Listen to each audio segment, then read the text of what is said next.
Guardians of the Galaxy 2 sends us back into the cosmos for some more fun shenanigans, and it feels refreshing, especially as the last two Phase 3 releases were quite intense, although there are moments in this film that are just as emotional. What? We get Baby Groot though.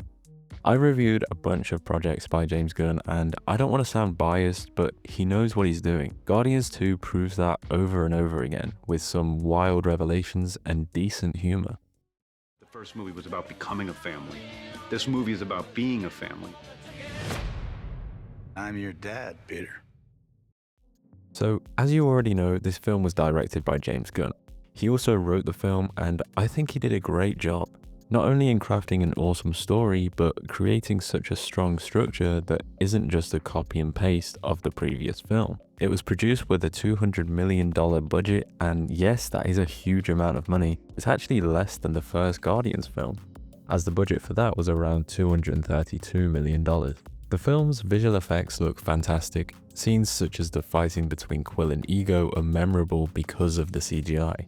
Not to mention Rocket and Baby Groot look incredibly well detailed. Also, we get some spectacular new worlds and visuals in general that made this movie pop. Well, there's a ton of characters in this movie, and it's another reason to how well thought out the narrative is that it can handle this many, but I'll get into that in the next section. Quill is the core of this story, and it revolves around him finding his long-lost father, Ego, which is a massive development for his character. I also love the inclusion of Ego as it opens up so many new avenues and expands the lore of the MCU. Kurt Russell, who plays Ego the Living Planet, is the best choice for this role. He's charismatic, but at the same time can come across as quite the narcissist, hence the name. Let's talk about Ego's real motivations.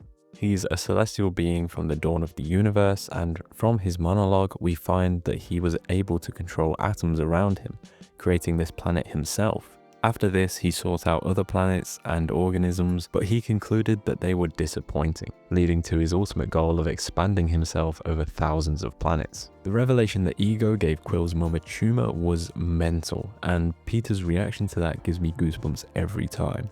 That sounds bad. When it comes to Gamora, we get a massive development with her and her sister Nebula, as by the end of the film, they actually come to an understanding, which is something I never thought would have happened because they're both so stubborn. Their fight on Ego's planet was very fun to watch, as both are trained assassins, meaning for a massive confrontation. Gamora in this movie seems to become a lot more connected to the team, and especially Quill, ramping up their relationship. We don't get too much of Rocket, but Guardians 3 does make up for that. His connection to Groot is obvious to see here, and especially as Groot is now a baby, Rocket's handling of him is brilliant. It's what gives us a lot of the good humor. I'm Groot. No, that's exactly what you just said. How is that even possible? Talking of Groot, this is him at his funniest and cutest, as he understands practically nothing but can get things done, only when he wants to. Tell me you guys have a refrigerator somewhere with a bunch of severed human toes. Rocket does get some interesting action scenes, such as the forest fight between him and the Ravagers, which felt like a tribute to Home Alone as he uses all these resourceful traps. It goes to show his ingenuity and just how smart he really is. Rocket and Yondu's connection is something that doesn't get spoken about as much. Yondu uses some tough love on him, telling Rocket he knows exactly what he's going through, in terms of his true feelings for people and himself, with Yondu eventually telling Rocket that they are the same. In the end, building Rocket's character to a much more understanding and empathetic level. Drax is back with his witty and dumb humor, although this movie actually uses this to its advantage with the introduction of Mantis. Mantis being an insectoid species who is later found out to be a daughter of Ego and brother to Quill.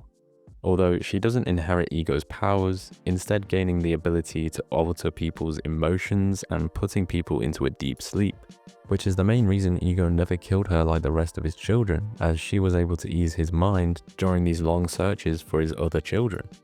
Anyway, back to Drax's connection to Mantis, as her naivety perfectly balances with his literalist personality.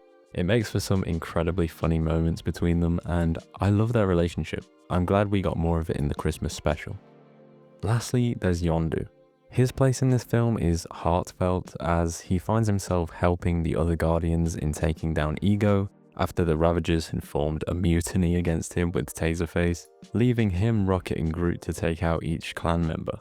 His powers were wonderfully executed through this scene in particular. Not only that, but the music hits hard with Come a Little Bit Closer by Jay and the Americans. His sacrifice to save Peter was an emotional ending to his character arc. However, it also brought the Guardians closer in a way.